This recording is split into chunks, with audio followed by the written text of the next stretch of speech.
Hello everyone, welcome back to my YouTube channel. আপনাদের জন্য আজকে আমার ইলেকট্রিসিটি নাই, তবু আপনাদেরকে পেস্কেল রিলেটেড সকল ধরনের আপডেট দেওয়ার জন্য চলে আসলাম।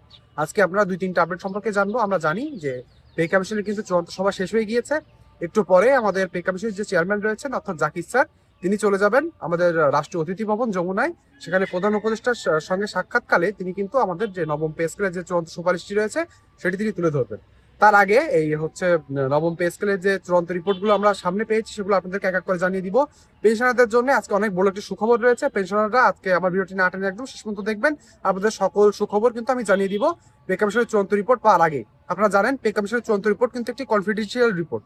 এটা কিন্তু সবাই জানতে পারবে না, বিভিন্ন সূত্রের মাধ্যমে নিউজ পেতে থাকবেন। আমার এই সূত্রের মাধ্যমে, আমি অথেন্টিক সূত্রের মাধ্যমে কিন্তু আপনাদেরকে নিউজ দিয়ে থাকি। তাই বলবো, পে স্কেল যারা চান তারা কমেন্ট বক্সে অবশ্যই আলহামদুলিল্লাহ লিখতে ভুলবেন না। ভিডিওতে একটি লাইক করে দিবেন এবং আমার ইউটিউব চ্যানেলটি সাবস্ক্রাইব করে দিবেন, কারণ সামনে কিন্তু কয়েকদিন ধরে পে কমিশন যত সময় পর্যন্ত এটি গ্যাজেট আকারে প্রকাশ না করছে আমাদের অন্তর্বর্তীকালীন সরকার, তার আগে পর্যন্ত কিন্তু অনেক ধরনের আপডেট পাওয়া যাবে। সেগুলো যদি সবার আগে এবং সত্য রিপোর্টটি জানতে চান তাহলে আমার ইউটিউব চ্যানেলটি সাবস্ক্রাইব করতে হবে। ভিডিওতে একটি লাইক করে দিবেন এবং কমেন্ট বক্সে লিখে জানাতে ভুলবেন না আলহামদুলিল্লাহ। তাহলে চলুন দেরি না করে আমরা ভিডিওর মেন অংশে চলে যাই। ভিডিওর মেন অংশে চলে এসেছি। আজকে প্রথমে জানিয়ে দিই আমাদের যে আজকে যে পূর্ণ কমিশন সভা হওয়ার কথা ছিল, অর্থাৎ যে সভার মাধ্যমে সকল কাজের ইতি টানার কথা ছিল, সেটি কিন্তু অলরেডি হয়ে গিয়েছে। হ্যাঁ, অলরেডি হয়ে গিয়েছে। 3টা 45 মিনিটে শেষ হয়ে গিয়েছে পে কমিশনের যে চূড়ান্ত সভাটি ছিল সেটি। এরপরে কিন্তু আসল কার্যক্রম শুরু। সেই সভা শেষে কি কি জানা যাচ্ছে একটু বলে দিই। সভাটা কিন্তু 2 ঘন্টা দেরিতে শুরু হয়েছিল। আপনারা জানেন, কালকে জানিয়ে দিয়েছিলাম যে 21শে জানুয়ারি কিন্তু আমাদের পে কমিশনের যে চূড়ান্ত সভাটি রয়েছে, পূর্ণ কমিশন সভা, সেটি হওয়ার কথা ছিল, কিন্তু সেটি দুটোই হয় এবং 3টা 45-এ শেষ হয়ে যায়। এখানে কিন্তু কোনো কিছু নিয়ে আর বিস্তারিত আলোচনা করা হয়নি। আগে যেগুলো নিয়ে যে বিষয়গুলো অলরেডি ফাইনাল করা ছিল সে সকল বিষয় নিয়ে কিন্তু আলোচনা হয়েছে। তাহলে চলুন এক এক বিষয় নিয়ে আমরা জেনে যাই। প্রথম বিষয়টি হলো যে প্রস্তাবিত সর্বনিম্ন বেতন, অর্থাৎ 20তম গ্রেডে একজন সরকারি কর্মকর্তা কর্মচারী কতটুকু বেতন পেতে পারবেন। এটি কিন্তু বেসিকের কথা বলছি। বেসিকটি ধরা হয়েছে 20,250 টাকা। ঠিকই শুনেছেন, বেসিকটি ধরা হয়েছে 20,250 টাকা। যেখানে 2015 সালে যে অষ্টম পে স্কেলটি এসেছিল সেখানে আমাদের বেসিক ছিল 8,250 টাকা। এটি এখন বাড়িয়ে বেশ ভালো পরিমাণে বাড়িয়ে, দ্বিগুণের অধিক বাড়িয়ে করা হয়েছে 20,250 টাকা। আপনার কাছে এটি কেমন লেগেছে অবশ্যই কমেন্ট বক্সে লিখে জানাতে ভুলবেন না। সর্বোচ্চ যে বেতন রয়েছে তার প্রস্তাবনা রাখা হয়েছে 1,20,000 টাকা। হ্যাঁ, ঠিক শুনেছেন, 1,20,000 টাকা।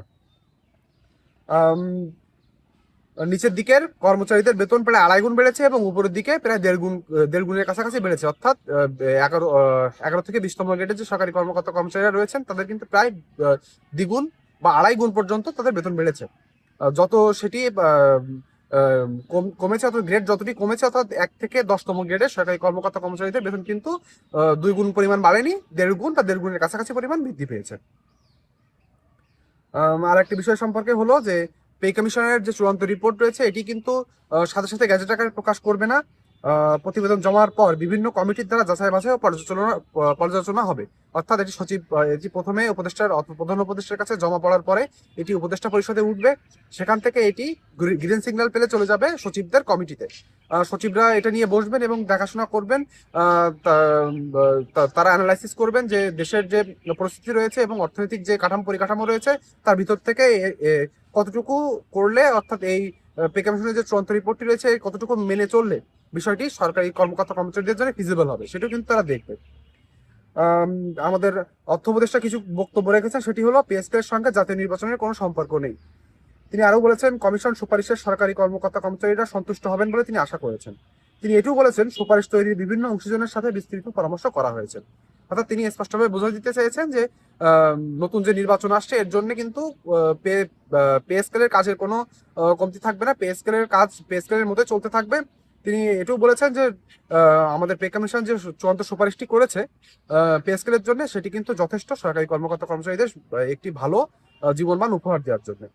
এখন আমরা চলে আসব কি কি বিষয় সম্পর্কে আমরা আরো জানি। প্রথম বিষয়টি হলো যে বাড়ি ভাড়া সম্পর্কিত। বাড়ি ভাড়া কিন্তু আমরা যা জেনেছিলাম যে বাড়ি ভাড়া কিন্তু 1 থেকে নবম গ্রেডের যে সরকারি কর্মকর্তা কর্মচারীরা রয়েছেন তাদের ক্ষেত্রে দেখা যাবে বাড়ি ভাড়া কিন্তু কমতে পারে। অন্যদিকে 10 থেকে 20তম গ্রেডের যে সরকারি কর্মকর্তা কর্মচারীরা রয়েছেন তাদের কিন্তু বাড়ি ভাড়ার পরিমাণ অর্থাৎ পার্সেন্টেজে বাড়বে। চিকিৎসা ভাতার কথা বলেছি, চিকিৎসা ভাতার কথা 40 ঊর্ধ্বদের জন্য বলা হয়েছে 5,000 টাকা। 40-এর নিচে যাদের বয়স রয়েছে তাদেরকে বলা হয়েছে 4,000 টাকা। বৈশাখী ভাতা এবং ঈদ বোনাসের বিষয়ে যদি আসি, বৈশাখী ভাতার কথা আপনাদেরকে আগে ভিডিও করে জানিয়ে দিয়েছি। সেটি হলো 20% থেকে 50% প্রস্তাবনা দেওয়া হয়েছে। অন্যদিকে আমাদের যে ঈদের যে বোনাসের কথা বলা হয়েছে, ঈদের বোনাস কিন্তু 100% হারে রাখার কথা বলা রয়েছে, অর্থাৎ এটি অপরিবর্তিত থাকছে।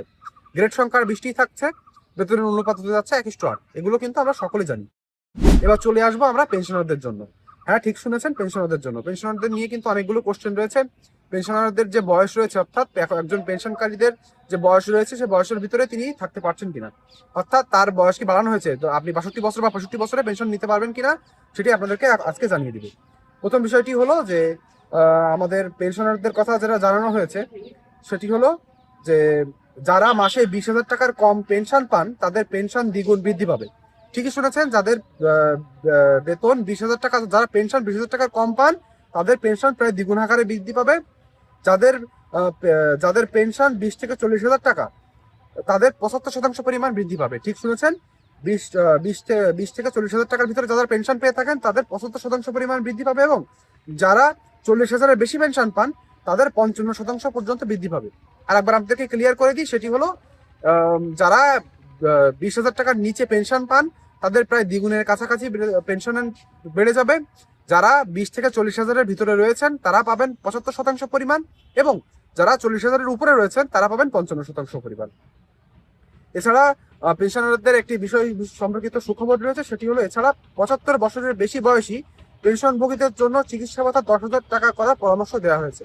ঠিক শুনেছেন, 75 বছরের বেশি পেনশনারভোগী যারা রয়েছেন, তারা পাচ্ছেন 10,000 টাকার বেশি, 10,000 টাকার সমপরিমাণ পেনশন ভাতা।